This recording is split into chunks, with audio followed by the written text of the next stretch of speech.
welcome, Kelly. Thank you. So what inspired you to put your name forward as a candidate in this election? Actually, it was Ted Clugston, so you can thank him for this. It was last December when they weren't holding a vote on the mask bylaw. And, lots of people were saying, well, hold a vote, hold a vote. I didn't care what they did. They just kept putting it off and putting off. And, the worst decision is indecision. So, yeah, that's what inspired me to run. So what experience do you feel will assist you in being an effective elected representative? Oh, boy, good one.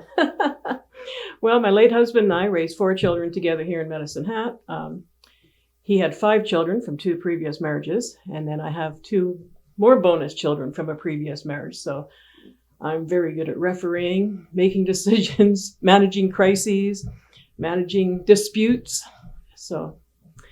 And I've got a very thick skin given the amount of exes and bonus children. Yeah, I've had every insult thrown at me you could imagine. So what do you believe are the important issues that are facing our region? Okay, well, COVID is a big thing. COVID's taught us that we can work from anywhere.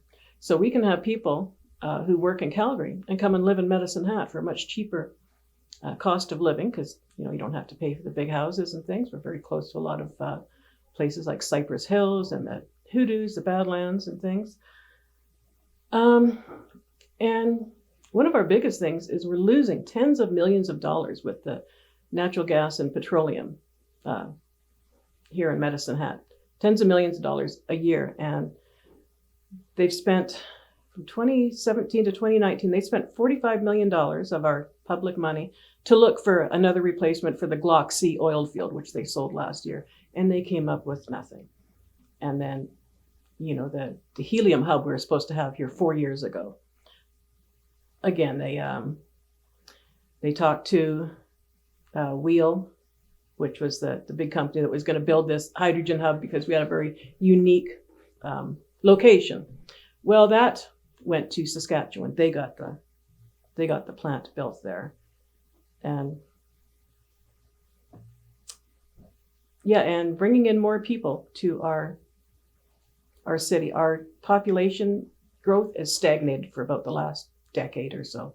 We don't have new people coming in. We've got our children are leaving because they go away to school. They don't come back. Great. So how do you believe that your election platform will benefit and improve the lives of our constituents here? Okay, one of the big things I have is transit. I've been here over 30 years and our transit hasn't improved. It's got worse. We don't even have holiday service anymore. And to bring in new population and business, we need a decent transit system. Immigrants, when they come to Canada, they don't have a credit history. They can't buy a car, so they will go to the bigger centers. And I've talked to businesses, downtown here. Their workers can't get to work on time or they have to leave early because the last bus stops at 7:15 on Saturday and Sundays. And we don't even have holiday service, so they can't work holidays. And the target market for that is, people who can't afford a car. And most of them work past 11 o'clock and our bus service only goes till 10:45 during the week. So what strategies and specific policies would you suggest for the pillars that are outlined in the Chamber's Vote Prosperity campaign? So those include innovation and a competitive strategy, infrastructure development, image and branding, workforce development, and business and financial supports. Okay, image and branding. We've been in the news too much lately, and it's not for good things. We've got the highest COVID cases in the country right now. Our MLA got kicked out of caucus, and we need to get back in the news for good things. Infrastructure development. Yeah, again, the transit system, we need to fix that. I'd like to develop the waterfront, but not in the way that the city's planned it. I grew up in a place called Steveston, and they had a downtown very similar to ours, at a derelict hotel, problems with people with substance abuse, and their cannery shut down, so they lost their revenue. So they revitalized the downtown. They developed the waterfront. It's become a big tourist attraction.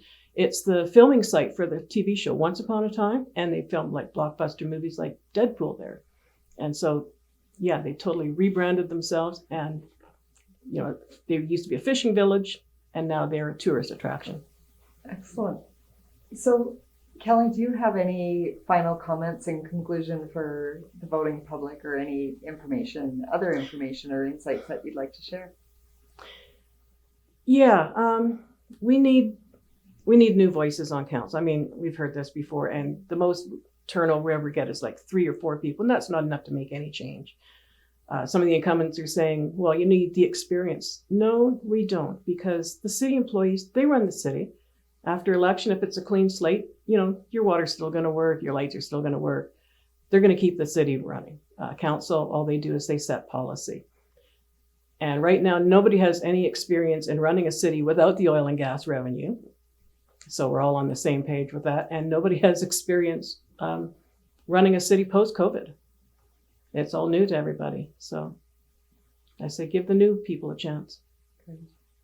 Well, thank you for your time today, Thank Kelly. you.